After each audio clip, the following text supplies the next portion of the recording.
Well, the United States wants a stable, essentially a stable and balanced nation in Saudi Arabia. It's the largest nation in the Middle East, 28 million people or more. And it is critical for the United States to have that relationship in order to offset the incursions into the region by Russia and certainly by Iran and other countries. So I think it's a very important relationship, and it's moving in the right direction in many ways, but there's a lot more work to be done. And I think the Prince's visit is, has a couple of goals in mind, which we can talk about. One of them, I think, is that he wants to create an image back home that he is, in fact, a leader taken seriously by the United States. He meets with the president, meets with the congressional leadership, meets with business leaders, key business leaders across the country, and works hard to try to bring U.S. investment into Saudi Arabia. I don't know how he might have reacted yesterday to the president's boasting about all the weapons sales and all the money that the United States is going to gain Saudi Arabia.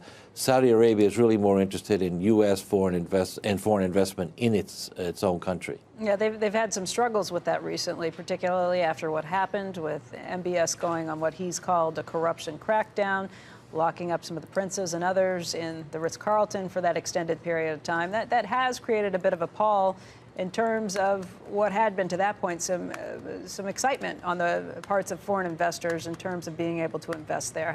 How does this play out? Well, it doesn't play out all that well, I think. And one of the things that I advocated with the Crown Prince when I was ambassador and with President Obama, and we were making some real efforts in this direction, is that if a U.S. investor wants to work investments into Saudi Arabia with partners in Saudi Arabia, there needs to be some sense of confidence and security in their legal system, in their rule of law system.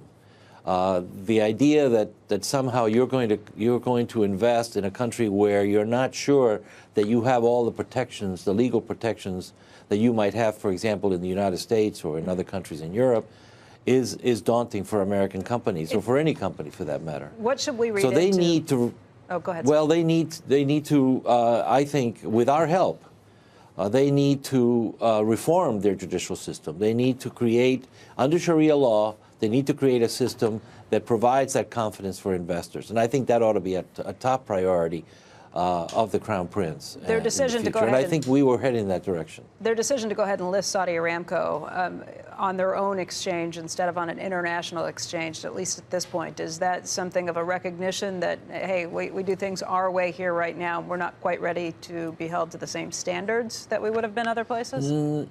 No, I don't think so. I mean, I think that that's a necessary domestic, essential domestic move for them. But I think on the larger scale, both an IPO in the United States and one in London, in England, have some risks for them.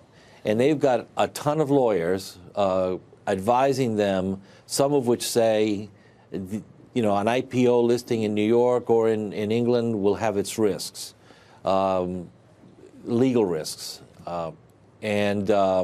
And so I think they're trying to figure that out. I think they've done all the due diligence. They've done all the assessments that they have to do to satisfy potential investors and shareholders. I think where they need to go now is whether these investments would be safe and whether this IPO would be safe. Now, they're desperate for the resources that would come from this because they've been running deficit budgets. Sure. Something that they don't want to continue to do. They still have a fairly sizable wealth fund to carry them over. But oil prices don't seem to be going up, so they need the resources. And one way to do it is to bring foreign investment.